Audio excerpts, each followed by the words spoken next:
Hello kabayan, kamusta po kayo? Welcome back sa ating channel. At kung hindi ka pa nakapag-subscribe ay please click mo na po yung subscribe button and bell notification button para updated ka sa mga next videos na i-upload ko. Thank you so much, and for this video ay share ko po sa inyo yung aking link ng aking GCash card sa aking GCash application. Para sa mga wala pang GCash card, pwede po kayong mag-request dito sa ating GCash application. Punta lang po tayo dito sa ating dashboard. Pagka login nyo, makikita nyo dito yung cards. And then, wait lang po natin mag-loading. Ayan. Kung makikita nyo, meron na po akong naka-active na GCash Visa. Yan yung bago. And then, yung GCash Mastercard. Parehas na po silang nakalink.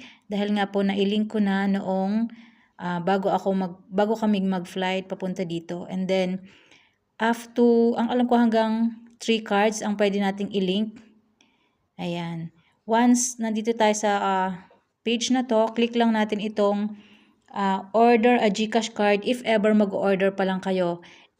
And kung meron na kayong GCash card na dumating na, click nyo lang po itong link my card. Ayan.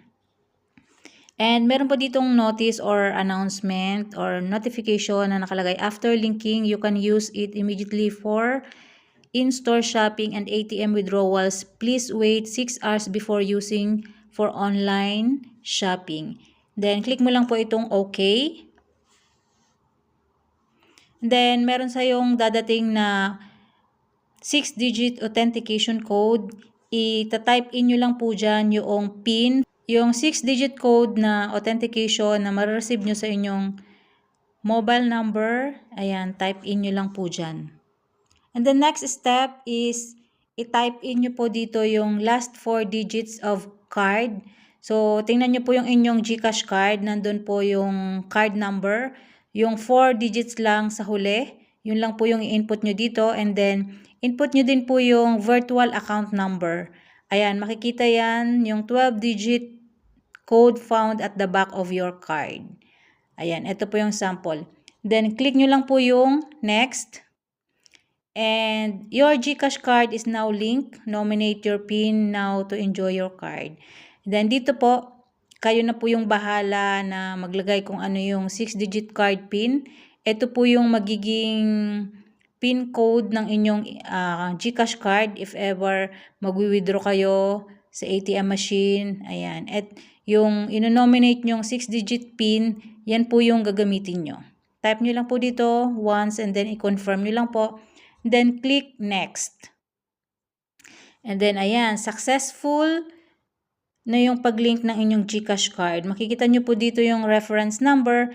And then, congratulations, you can now use your GCash card in all stores and ATM machines worldwide. Then, click nyo lang po yung OK. Then, meron din po kayong ma-receive na text message dyan na confirm na na-link na yung inyong GCash card. And once check natin sa ating dashboard, sa ating GCash application, ayan, pagbalik natin dito sa cards, ayan, makikita nyo na meron nang nakalink sa inyong GCash cards. Ayan, active na siya pareho. So, pwede nyo po yung i-inactive or deactivate. Maalin po dyan sa dalawa, or kapag hindi nyo ginagamit, pwede nyo deactivate, and then kapag gagamitin nyo, pwede nyo i-activate siya. So, ganun lang po kadali sa pag-link ng ating GCash card, whether Visa. Kasi before Mastercard pa, so ngayon yung mga dumadating na kapag umorder ka ng GCash is Visa card na. If ever magte-travel kayo abroad, ayan, pwede nyo na pong gamitin yung inyong GCash card as long as na-link nyo siya sa inyong GCash account and ready to use na siya.